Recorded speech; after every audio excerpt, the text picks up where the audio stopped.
Bonjour et bienvenue dans cette nouvelle vidéo consacrée au programme de mathématiques de la deuxième année du baccalauréat, filière sciences expérimentales. Aujourd'hui, nous allons aborder un chapitre essentiel, la continuité. Dans cette vidéo, je vais vous expliquer ce qu'on entend par continuité à droite et à gauche. Et bien sûr, on mettra tout ça en pratique à travers des exercices corrigés pour tester votre compréhension. Donc, prenez de quoi noter, installez-vous confortablement et c'est parti pour une nouvelle séance de maths simple, claire et efficace. Tout d'abord, commençons par expliquer ce qu'on entend par f est continu à droite ou f est continu à gauche. Eh bien, étant donné une fonction f définie sur un intervalle de la forme x0, x0 plus alpha, c'est-à-dire un intervalle qui contient des nombres qui sont situés à droite du nombre x0. On dit que f est continu à droite en x0 si la limite de f de x lorsque x tend vers x0 plus à droite est égale à f de x0. De manière analogue, si f est une fonction définie sur l'intervalle x0 moins alpha x0, c'est-à-dire un intervalle qui contient des nombres qui sont situés à gauche de x0. Alors, on dit que f est continu à gauche en x0 si la limite de f de x lorsque x tend vers x0 moins, c'est-à-dire à gauche de x0, est égale à f de x0. Maintenant qu'on a défini ce que ça veut dire continuité à droite et continuité à gauche, il est temps de traiter un exercice pour tester votre compréhension. Alors, on a deux questions. Dans la première question, on a la fonction f définie comme ceci. Et puis, on nous a demandé d'étudier la continuité de f à droite et à gauche au point x0 est égal à 0. Dans la deuxième question, on a une fonction g et on nous a encore demandé d'étudier la continuité de la fonction g à droite et à gauche au point x0 est égal à 1. Alors, qu'est-ce qu'on fait?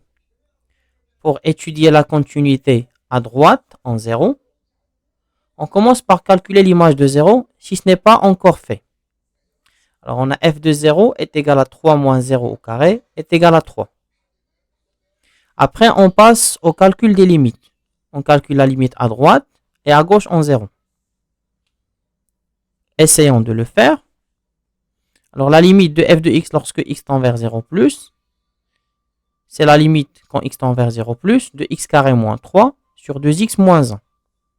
Ensuite, je remplace x par 0. J'obtiens moins 3 sur moins 1 est égal à 3. Après avoir calculé cette limite, je la compare avec l'image. Alors, puisque la limite est égale à l'image, la limite de f de x quand x tend vers 0 plus est égale à f de 0, alors on en déduit que f est continu à droite en 0. On passe maintenant à l'étude de la continuité à gauche. Pour ce faire, on calcule la limite lorsque x tend vers 0 moins de f de x. Donc c'est la limite de 3 moins x carré. Je remplace x par 0 et j'obtiens 3. Je compare maintenant la limite avec l'image de 0. Il y a égalité entre les deux. Et par conséquent, f est continu à gauche en 0. Alors c'est un exercice simple parce que le calcul de limite ne pose aucun problème. On n'a pas trouvé de forme indéterminée. Donc, c'est très simple. Passons maintenant au deuxième cas. On veut étudier la continuité à droite et à gauche en 1. Donc, on calcule la limite quand x tend vers 1 plus de g de x. C'est la limite quand x tend vers 1 plus de x carré moins 1 sur x moins 1 en valeur absolue. Alors, si vous remplacez x par 1, on obtient 0 sur 0. Alors là, on a une forme indéterminée qu'il faut lever. Remarquez bien qu'il y a un obstacle de plus, c'est la valeur absolue. On a la valeur absolue de x moins 1. Donc, qu'est-ce qu'on fait? Pour lever la valeur absolue, on va d'abord étudier le signe de l'expression qui est à l'intérieur de la valeur absolue. Alors, on a x moins 1. Je fais le tableau de signes de x moins 1. Donc, x moins 1. Alors, x moins 1, si je fais l'équation x moins 1 égale à 0, la solution, ça va être 1. Donc, elle s'annule en 1. Alors, à droite, je mets le signe de A, positif. Et à gauche, signe de moins A.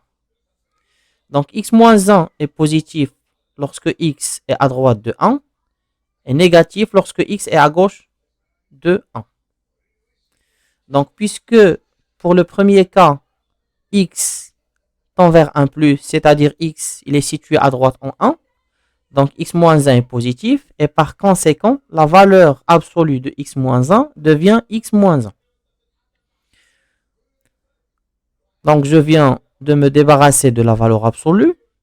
Et pour x carré moins 1, je la divise par x moins 1. Ou bien, j'utilise l'identité remarquable. Et j'obtiens x moins 1 facteur de x plus 1. Ensuite, je simplifie x moins 1. Il reste x plus 1. Je remplace x par 1. Ça fait 1 plus 1 est égal à 2. Le calcul des limites est effectué. On compare maintenant avec l'image. Alors, comme la limite, quand x tend vers 1 plus de g de x est égal à g de 1, alors on conclut que g est continu à droite en 1. On fait la même chose, mais cette fois à gauche en 1. La limite quand x tend vers 1 moins de g de x, c'est la limite quand x tend vers 1 moins de x carré moins 1 sur x moins 1 en valeur absolue. Cette fois-ci, on est situé à gauche en 1. Voilà 1. Alors à gauche, x moins 1 est négatif. Donc la valeur absolue de x moins 1, c'est moins facteur de x moins 1. Ensuite, je simplifie par x moins 1. Il me reste x plus 1 divisé par moins 1. Et ça fait 1 plus 1, 2 divisé par moins 1 est égal à moins 2. Je compare. La limite de g de x quand x tend vers 1 moins est différente de g de 1. Et donc, on conclut que g n'est pas continu à gauche en 1. J'espère que les explications sont claires. Si vous avez des questions, n'hésitez pas à me laisser en commentaire.